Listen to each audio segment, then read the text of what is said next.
अगर आपके पास भी पुराना अपराजिता का प्लांट है और उसमें फ्लावरिंग नहीं आ रही है तो आपने अगर ये काम नहीं किया है तो कर ले। Hello friends, welcome back to my YouTube channel Sinha garden and blogs.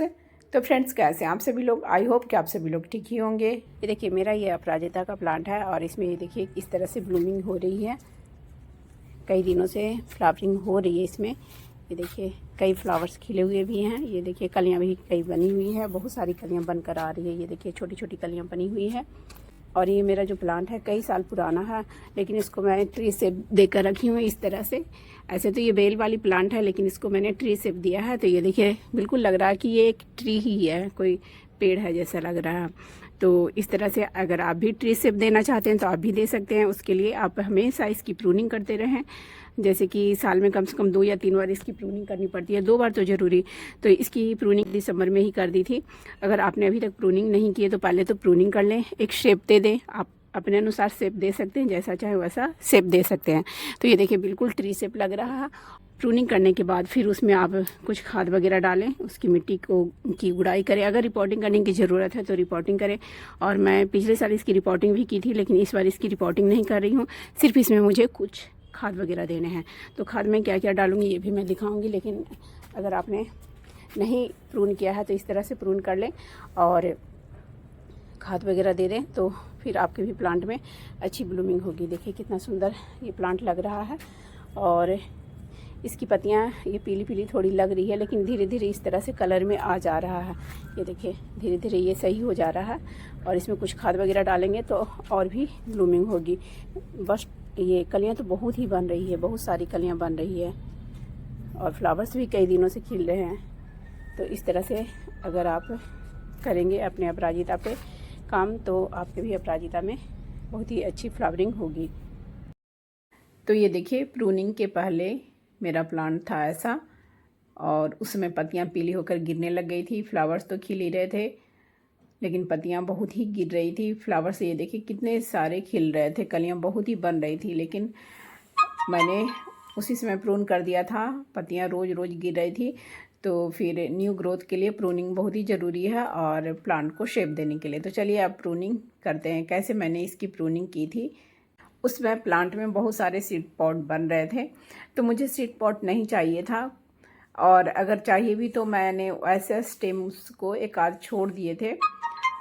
लेकिन जिन्हें सीड पॉट चाहिए तो उन्हें प्रूनिंग फरवरी में करनी चाहिए। तो मैंने दिसंबर में ही प्रूनिंग कर दी थी, क्योंकि मुझे सीड पॉट भी नहीं चाहिए थी और प्लांट को शेप देना था। पत्तियां रोज़ पीली होकर गिर रही थी, इसलिए मैंने प्रूनिंग कर दी थी पहले ही। तो चलिए पहले प्रूनिंग कर लेते हैं।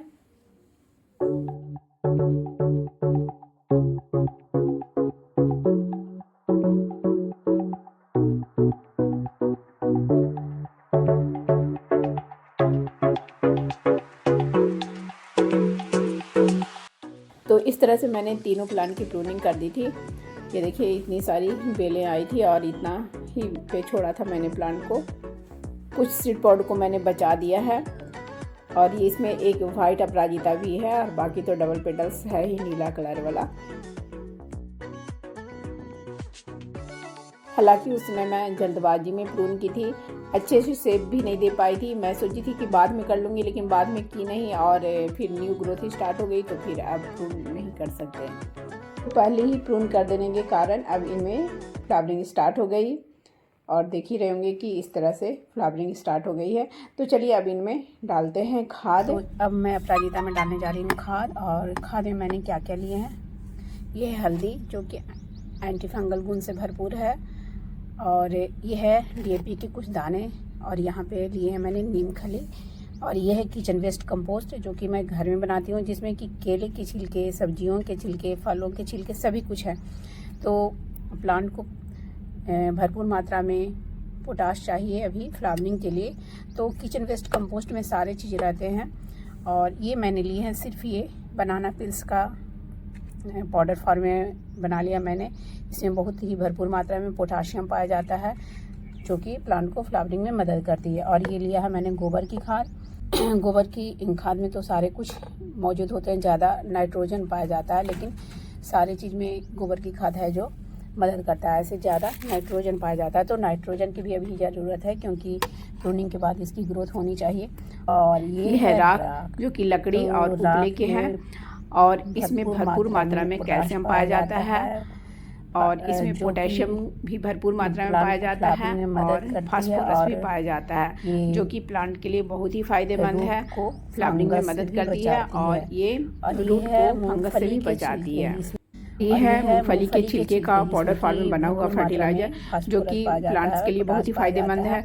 इसमें भी भरपूर मात्रा में पोटेशियम और फास्फोरस पाया जाता है और ये मिट्टी की उपजाऊ क्षमता को बढ़ाती है, मिट्टी को पोरस बनाती है और धीरे धीरे ये डिकम्पोज होती जाती है, तो मिट्टी में कंपोस्ट का भी काम करती है। ये है सरसों खली, जिसको कि मैंने पाउडर फॉर्म में बना लिया है। इसमें भरपूर मात्रा में NPK पाया जाता है, जो कि प्लांट की ग्रोथ में बहुत ही मदद करता है। कहने का मतलब इसमें सारे पोषक तत्व पाए जाते हैं, जो कि प्लांट की ग्रोथ में फल फूल लाने में बहुत ही मदद करता है। मिट्टी को पोरस बनाती है, मिट्टी की उपजाऊ क्षमता को भी बढ़ाती है। और यहाँ पे लिए हैं मैंने 2 मुट्ठी राइस हस्क, जो कि मिट्टी को कठोर नहीं होने देती, नमी को भी बनाए रखती है। तो अब मैं इन सभी को मिक्स कर लेती हूँ और अब प्लांट में डालती हूँ। और पॉट की मिट्टी की गुड़ाई 1-2 दिन पहले ही मैं कर ली थी, 1-2 दिन पहले ही कर लें और उसके बाद इस तरह से फिर इसमें फर्टिलाइज़र डालें। तो ये देखिए फर्टिलाइज़र इस तरह से मैं चारों तरफ पहले डाल लेती हूँ और मिट्टी को मैंने पहले थोड़ा साइड कर लिया है, या आप पॉट से बाहर निकाल लें। तो मेरे अपराजिता के प्लांट में ब्लूमिंग भी स्टार्ट हो गई है। आपके अपराजिता के प्लांट में ब्लूमिंग हुई या नहीं? अगर नहीं हो रही है तो इस तरह से आप भी खाद डालें। और हमने जो खाद डाले हैं अभी प्लांट को क्या ज़्यादा ज़रूरत है उसके अनुसार डाला। अभी प्लांट को ज़्यादा पोटाशियम और फास्फोरस और कैल्शियम युक्त फर्टिलाइज़र मैंने ज़्यादा डाले हैं, तो इससे और भी ज़्यादा फ्लावरिंग होगी। तो आप भी अपने अपराजिता प्लांट पे इस तरह से कंपोस्टिंग करें, केयर करें, प्रूनिंग करें। अगर नहीं किया है तो फिर आप देखिएगा कि कितना अच्छा रिजल्ट आपको भी मिलता है। मॉस रोज, और ये देखिए इसमें छोटे छोटे ब्लू कलर के फ्लावर्स खिले हुए हैं। ये बीट्स ही है लेकिन अच्छा लग रहा था इसलिए मैंने इसको छोड़ दिया। तो इस तरह से चारों तरफ से खाद डालने के बाद जो मिट्टी हमने साइड कर कर रखी है हल्की हल्की ऊपर से डाल देंगे। और उसके बाद इसमें पानी डालना बहुत ही ज़रूरी है। जब भी हम किसी भी प्लांट में कोई खाद डालते हैं, केमिकल या ऑर्गेनिक कोई भी खाद डालते हैं, तो पानी डालना बहुत ही ज़रूरी होता है। तो इस तरह से ये देखिए मिट्टी से हमने उसको कवर कर दिया है और इधर थोड़ा सा भी खाद डाल देते हैं इस तरह से मिट्टी हटाकर। तो पानी डालना बहुत ही ज़रूरी रहता है। तो इसके बाद मैं पानी डालूँगी और उसके बाद ये इसका जो प्रोसेस है सारा कंप्लीट हो गया। तो इस तरह से आप अपराजिता प्लांट में केयर करें। तो फ्रेंड्स, मेरी वीडियो अगर अच्छी लगी हो तो प्लीज़ मेरी वीडियो को लाइक करें, शेयर करें एंड कमेंट्स करें।